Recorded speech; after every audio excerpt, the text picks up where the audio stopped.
વિદ્યાર્થી મિત્રો, ઓનલાઈન શિક્ષણમાં સર્વનું હાર્દિક સ્વાગત છે।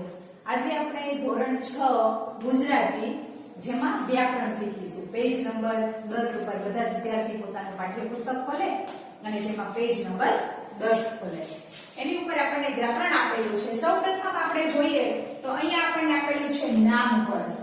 હવે નામપદ કોને કહેવાય?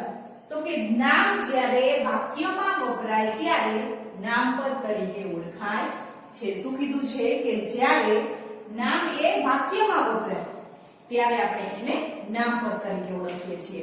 જેવી રીતે આપણે વાક્ય જોઈએ કે તે ટિકિટ લાવ્યો છે, તો ટિકિટ એક શબ્દ થયો અને એક વાક્ય થયું કે જે એને વાક્યમાં વપરાય છે ત્યારે શું બને છે? નામપદ બને છે। દાખલા તરીકે આપણે જોઈએ તો આપણને કીધું છે કે વેદ સાહેબનો પત્ર છે। શું કીધું છે કે વેદ સાહેબનો પત્ર છે। અહીંયા તમને દાખલા તરીકે આપ્યું હોય કે વેદ સાહેબનો પત્ર છે, બરાબર। હવે વેદ સાહેબ એટલે શું થયું? નામ થયું, બરાબર છે। તો વાક્યમાં જ્યારે નામ કીધું, જો નામ જ્યારે વાક્યમાં વપરાય, શું કીધું? આ નામ એ વાક્યમાં વપરાયું છે ત્યારે શું બને છે? નામપદ બને છે, બરાબર છે બાળકો। હવે આગળ આપણે જોઈએ તો કે એવી રીતે વ્યક્તિગત વાચક નામ, જાતિવાચક નામ, સમૂહવાચક નામ, દ્રવ્યવાચક નામ અને ક્રિયાવાચક નામ એવા આપણને 5 જે વાક્યમાં વપરાય છે ત્યારે શું લખવું? તમને એવી રીતે પરીક્ષામાં પૂછવામાં આવે કે વ્યક્તિગત વાચક નામ તરીકે દર્શાવો તો તમારે અંદરથી શોધવાનું રહે છે। એમાં વ્યક્તિનું નામ આપણને આપેલું હોય તો આગળ આપણે જોઈ લઈએ તો અહીંયા તમને આપ્યું છે કે વ્યક્તિગત વાચક નામ। તો કે વ્યક્તિગત વાચક નામ કોને કહેવાય છે? કે જે વ્યક્તિને દર્શાવે છે। કોને દર્શાવે છે? વ્યક્તિને। દાખલા તરીકે આપણે જોઈએ કે રોહિત અને રોનક, તો આપણે એવું કહીએ કે રોહિત જાય છે, તો એમાં વ્યક્તિનું નામ આવ્યું ને એટલે એને શું કહેવાય? વ્યક્તિવાચક નામ। શું કહેવાય? વ્યક્તિવાચક નામ, બરાબર। હવે અહીંયા જોઈએ તો કે જાતિવાચક નામ, તો જાતિવાચક નામ કોને કહેવાય? કે નામ આખા વર્ગ કે આખી જાતિને દર્શાવે તેને આપણે શું કહીએ છીએ? જાતિવાચક નામ તરીકે ઓળખીએ છીએ। દાખલા તરીકે આપણને જાતિ આપી હોય, જો અહીંયા આપ્યું છે કે પર્વત, નદી, છોકરો અને ગાય, તો એની જાતિ બદલાઈ રહી। જો પર્વત શેમાં ગણાય? તો કે ડુંગર તરીકે ગણાય, બરાબર। નદી શેમાં ગણાય? તો કે સરિતાઈ કહેવાય, નદી એ કહેવાય, બરાબર। છોકરો શેમાં કહેવાય? તો કે એક માનવ જાતિ કહેવાય ને। પછી આપ્યું છે ગાય, ગાય શેમાં કહેવાય? તો કે પશુ જાતિ, પ્રાણીનું નામ આપ્યું હોય, પશુનું નામ આપ્યું હોય, પક્ષીનું નામ આપ્યું હોય, જેની જાતિ બદલી જતી હોય તો એને શું કહેવામાં આવે છે? જાતિવાચક નામ કહેવામાં આવે છે। હવે આગળ આપણે જોઈએ તો કે સમૂહવાચક નામ, તો સમૂહવાચક નામ કોને કહેવામાં આવે છે? કે જે આખા સમૂહને કે જૂથને દર્શાવે છે તેને આપણે કેવું કહીએ છીએ? સમૂહવાચક નામ કહીએ છીએ। અહીંયા તમને આપ્યું છે કે સેના અથવા તો સભા, ટોળું અને ઝુંપો, જેને આપણે શું કહીએ છીએ? આખું ટોળું, જેમાં સમૂહ એટલે કે જાજા એક કરતા વધારે વ્યક્તિનો સમાવેશ થતો હોય તેને આપણે સમૂહ કહીએ છીએ। તો અહીં આપણને સમૂહ કીધું છે, તો જાજા હોય કે સભા ભરાણી હોય તો કેટલા બધા વ્યક્તિ હોય તો એક સમૂહ થયો, ટોળું તે પણ સમૂહ થયો, ઝુંખો એ પણ એક સમૂહ થયો, બરાબર। તો કે જેમાં સમૂહ આખા સમૂહ કે જૂથનો સમાવેશ દર્શાવતો હોય તેને કેવું કહેવામાં આવે છે? સમૂહવાચક નામ તરીકે ઓળખવામાં આવે છે। હવે દ્રવ્યવાચક નામ કોને કહેવામાં આવે છે? આ ખાસ સમજવા જેવું છે। જોજો કે જે નામ જથ્થા રૂપે હોય, જો જથ્થા રૂપે તો હોય જ એ નામ, પણ એક બે એવી ગણતરી ન થઈ શકે। શું કીધું છે? કે ગણતરી આપણે જથ્થો આપ્યો હોય, પુસ્તકનો જથ્થો આપ્યો તો આપણે ગણી શકીએ કે 1 છે, 2 છે ચોપડી, બરાબર। કારણ કે જથ્થો હોય એટલે આપણે કહીએ કે એક ચોપડી છે, 2 છે, 15 છે, 20 છે, બરાબર। હવે શું કીધું છે કે ગણતરી ન થઈ શકે તેમાં તમારે ઘીની ગણતરી કરવી હોય તો તમે કરી શકો? ન કરી શકો। ગોળની ગણતરી કરવી હોય તો તમે કરી શકો? હા, 10 કિલો લાવી શકો, 10 કિલોની ગણતરી કરી શકો, પણ જાજો બધો પડ્યો તમે કહી શકો? ના કહી શકીએ। દૂધની ગણતરી કરી શકીએ? ન કરી શકીએ। તેલની ગણતરી કરી શકીએ? ન કરી શકીએ। તો અહીંયા એવું જ કીધું છે કે જે નામ જથ્થા રૂપે હોય પણ એક બે એવી ગણતરી ન થઈ શકે એવા દ્રવ્યને દર્શાવે તેને આપણે કેવો સમૂહવાચક કહીએ છીએ તો કે દ્રવ્યવાચક નામ તરીકે આપણે એને ઓળખીએ છીએ. હવે એના પછી આપ્યું છે ક્રિયાવાચક નામ કે જે આપણને ક્રિયા સૂચવતા હોય. હવે ક્રિયા સૂચવતા હોય એવા નામો કયા છે તો કે દોડવું, બરાબર, ચાલવું, ખેંચ, ચાલ, દોડ, કૂદકા મારવા, બધું શેમાં ગણાય છે? ક્રિયા, કે જે તમારી ચાલુ ક્રિયા દર્શાવે છે એવા સૂચક નામને શું કહેવામાં આવે છે? ક્રિયાવાચક સૂચક નામ કહેવામાં આવે છે. સમજાઈ ગયું કે નામપદ કોને કહેવાય? નામપદમાં 5 નામપદો આપણને આપ્યા છે. વ્યક્તિગત વાચક નામ કે જે વ્યક્તિને દર્શાવે છે, જાતિવાચક નામ કે જે આખા વર્ગને કે આખી જાતિને દર્શાવે છે તેને, પછી સમૂહવાચક નામ કોને કહેવાય તો કે જે આખા સમૂહ કે જૂથને દર્શાવે છે તેને સમૂહવાચક નામ તરીકે ઓળખવામાં આવે છે. દ્રવ્યવાચક નામ કે જે નામ જથ્થા રૂપે હોય પણ એક બે એવી ગણતરી ન થઈ શકે તેવા દ્રવ્ય દર્શાવે તેને આપણે દ્રવ્યવાચક નામ કહીએ છીએ. હવે ક્રિયાવાચક નામ તો કે કેટલાક ક્રિયા સૂચવતા હોય એવા નામને આપણે ક્રિયાવાચક નામ તરીકે ઓળખીએ છીએ. હવે આપણે આગળ જોઈએ તો આપણને અભ્યાસ આપેલો છે પેજ નંબર 11 ઉપર, બરાબર. હવે 11 ઉપર આપણે અભ્યાસમાં જોઈએ તો આપણને આપ્યું છે પ્રશ્ન પહેલો કે નીચેના પ્રશ્નના ઉત્તર માટે આપેલા વિકલ્પોમાંથી સાચા વિકલ્પનો ક્રમઅક્ષર પ્રશ્નની સામે આપેલા ચોરસમાં લખો. જે તમારે મારી સાથે પેન્સિલ પણ લઈ લેવાની છે અને પાઠ્યપુસ્તકમાં પૂરવાનું પણ છે, બરાબર છે બાળકો? તો સૌપ્રથમ પહેલો વિકલ્પ આપણે જોઈએ તો કે ફિલ્મ જોવા જવા માટે બંને મિત્રો પાસે શું નહોતું એમની પાસે તો કે ટિકિટ નથી. તો શું આવશે ચોરસમાં? ખ. બીજું જોઈએ તો કોઈ પત્ર કોણ લખ્યો હતો? પત્ર કોણે લખ્યો હતો તો કે નિરંજનના કાકાએ, બરાબર છે. ત્રીજું જોઈએ તો કે મેનેજર પત્રને વાંચી શક્યા નહીં. શું કામ? તો એમાં શું જવાબ આવશે તો કે પત્ર ખરાબ અક્ષરે લખાયેલો હતો એટલા માટે. હવે ચોથો વિકલ્પ જોઈએ તો કે બંને મિત્રોને શેનો અફસોસ હતો? તો શું આવશે જવાબમાં? કે પત્ર વેદ સાહેબ પાસે રહી ગયો એનો એમને અફસોસ હતો.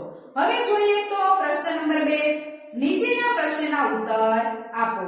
તો પહેલો પ્રશ્ન આપણને આપ્યો છે કે નિરંજન અને તેના મિત્રએ ફિલ્મ જોવા જવાનું ક્યારે નક્કી કર્યું? તો તેનો જવાબ શું આવશે કે નિરંજન અને તેના મિત્રએ રવિવારે સવારે ફિલ્મ જોવા જવાનું નક્કી કર્યું. એના પછી જોઈએ તો બીજો પ્રશ્ન આપણને આપ્યો છે કે પત્ર કોણે લખ્યો હતો? તો કે નિરંજનના દૂરના કાકાએ વેદ સાહેબે લખ્યો હતો. હવે ત્રીજું જોઈએ તો કે વેદ સાહેબ કયો હોદ્દો ધરાવે છે? તો તેનો જવાબ છે કે વેદ સાહેબ લાયસન્સ ક્લબના ડિસ્ટ્રિક્ટ ગવર્નમેન્ટનો હોદ્દો ધરાવે છે, બરાબર છે. ચોથું જોઈએ તો કે ફિલ્મ જોવા માટે મેનેજરે સી વ્યવસ્થા કરી? તો કે 2 એક્સ્ટ્રા શું મુકાવી દીધી હતી? ખુરશી મુકાવી દીધી હતી. પાંચમું, નિરંજનના મિત્રને ક્યાં અને કઈ નોકરી મળી? તો કે નિરંજનના મિત્રને વેદ સાહેબની ઓફિસમાં ક્લાર્કની નોકરી મળી હતી. હવે જોઈએ એના પછી પેજ નંબર 12 ઉપર જેમાં તમને શું આપ્યું છે? સ્વાધ્યાય આપ્યું છે, તે પણ આપણે સાથે સાથે લઈ લઈએ. હવે પ્રશ્ન પહેલો આપ્યો છે કે નીચેના પ્રશ્નના ઉત્તર લખો, જે તમારે લખવાના છે, બરાબર.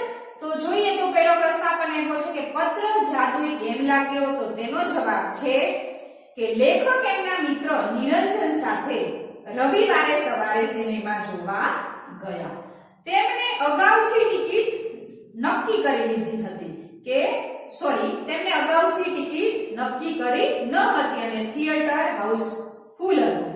તેમણે કોઈનાથી અક્ષરો ન ઉકલે એવો એક પત્ર મળ્યો અને લાયસન્સ ક્લબના ડિસ્ટ્રિક્ટ ગવર્નર વેદ સાહેબનો છે એમ કહી સિનેમા ગૃહના મેનેજરને આપ્યો.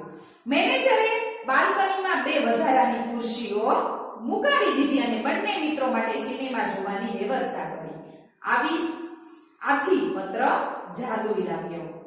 હવે બીજું જોઈએ તો આપણને એવું છે કે નિરંજનને પત્રથી શો લાભ થયો? તો તેનો જવાબ છે કે નિરંજનને પત્રના કારણે મફત ફિલ્મ જોવા મળી. ત્રીજો પ્રશ્ન, નિરંજનના મિત્રએ પત્રનો કેવો ઉપયોગ કર્યો? તો કે નિરંજનના મિત્રએ પત્રનો કેવો ઉપયોગ કર્યો હતો? તો કે નિરંજનના મિત્રએ એક સુવિખ્યાત કંપનીમાં ક્લાર્કની જગ્યા માટે અરજી કરી હતી અને એના ઇન્ટરવ્યુ હતું. મિત્રએ જાદુઈ પત્ર લઈને ગયો અને તેણે એ પત્ર પીએ દ્વારા કંપનીના મેનેજરને મોકલ્યો. વાસ્તવમાં જેમણે જે પત્ર લખ્યો હતો તે વેદ સાહેબ પોતે જ એ કંપનીના મેનેજર હતા. હવે વેદ સાહેબ પોતાના અક્ષર ઓળખ્યા પણ તે પોતાનું લખાણ ઉકેલી શક્યા નહીં, એટલે કે એના અક્ષર તેને ઓળખાયા નહીં. આ પત્રને લીધે નિરંજનની મિત્રને નોકરી મળી ગઈ અને આખા નિરંજનના મિત્રને આમ નિરંજનના મિત્રએ પત્રનો ઉપયોગ નોકરી મેળવવા માટે કર્યો હતો. હવે ચોથો પ્રશ્ન આપણે જોઈએ તો કે વેદ સાહેબ વિશે 5-7 વાક્ય લખો. તો તેનો જવાબ છે કે વેદ સાહેબનું નામ એમજી વેદ હતું. તેઓ લાયસન્સ ક્લબના ડિસ્ટ્રિક્ટ ગવર્નર હતા. તેઓ નિરંજનના દૂરના કાકા હતા. નિરંજનનો મિત્ર જે કંપનીનો ઇન્ટરવ્યુ આપવા ગયો હતો તે કંપનીના સાહેબ જે મેનેજર હતા તે વેદ સાહેબ હતા.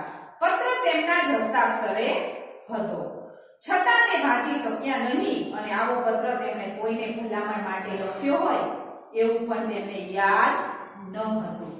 આમ છતાં તેમણે પત્ર લાવનાર નિરંજનના મિત્રને નોકરી આપી અને આમ વેદ સાહેબે ભલા માણસ હતા.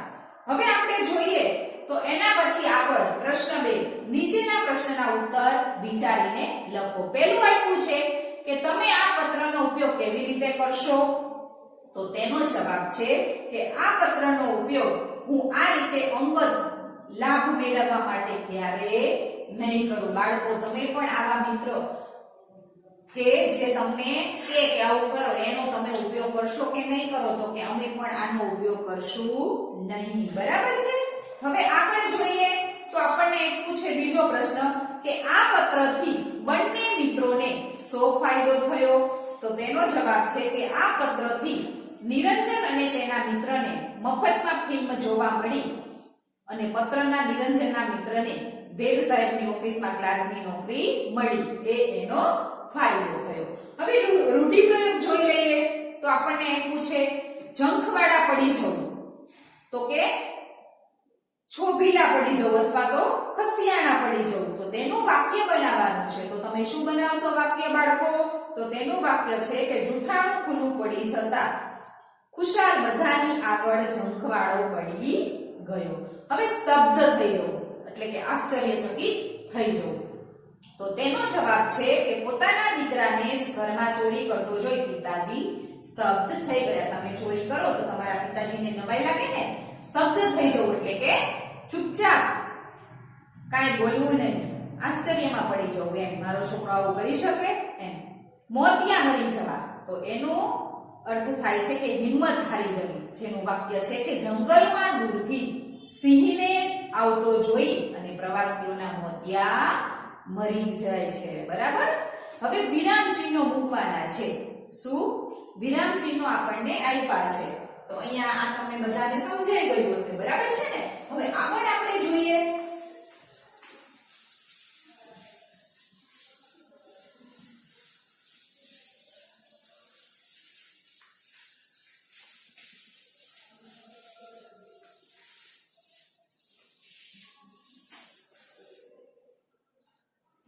તો અહીંયા આપણને વિરામ ચિહ્નનું કીધું છે. બરાબર? કે કેમ હું ખોટું કહેતો હતો? કે વિરામ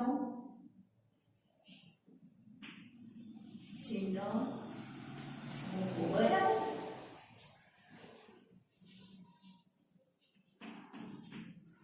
તો આપણને સૌપ્રથમ જોઈએ તો પહેલું જ આપણને આપ્યું છે. શું આપ્યું છે? કે કેમ હું ખોટું કહેતો હતો? તો પહેલું જ આપણને આપ્યું છે કેમ હું ખોટું કહેતો હતો?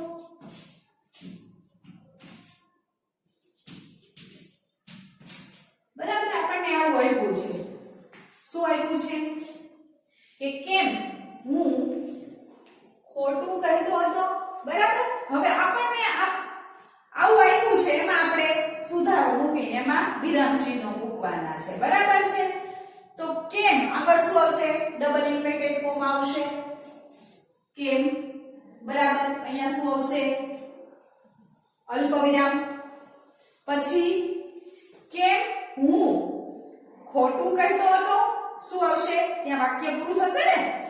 કેમ હું ખોટું કહેતો હતો, પ્રશ્ન પૂછે છે, બરાબર. ખોટું કહે તો અહીંયા આવશે પ્રશ્નાર્થ ચિહ્ન અને અહીંયા આવશે ઇન્વર્ટેડ કોમા પૂરો, બરાબર. આ આપણું વાક્ય થશે. શું? કેમ હું ખોટું કહેતો હતો, બરાબર. હવે બીજું વાક્ય જોઈએ આપણે. તો બીજું વાક્ય આપણને પૂછે તેથી જ મને લાગે છે કે તેથી જ મને લાગે છે કે તેથી જ મને લાગે છે કે આપણે ફિલ્મ જોઈ શકીશું. લાગે છે કે આપણે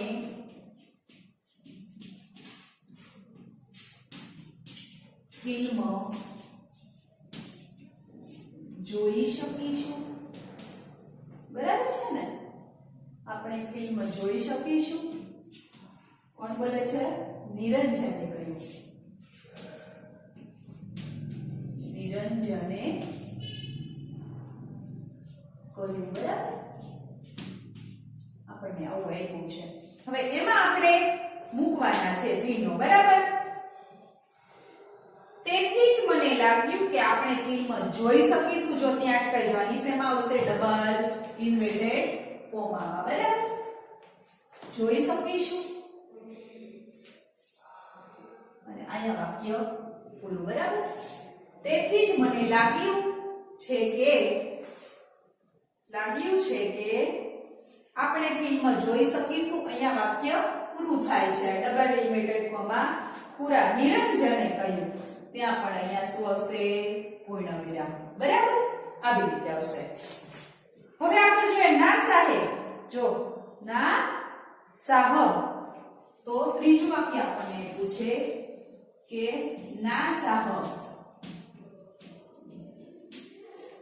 પછી એક પૂછે ના સાહેબ આપે આજે અમને ઘણી મદદ કરી. આપે આજે અમને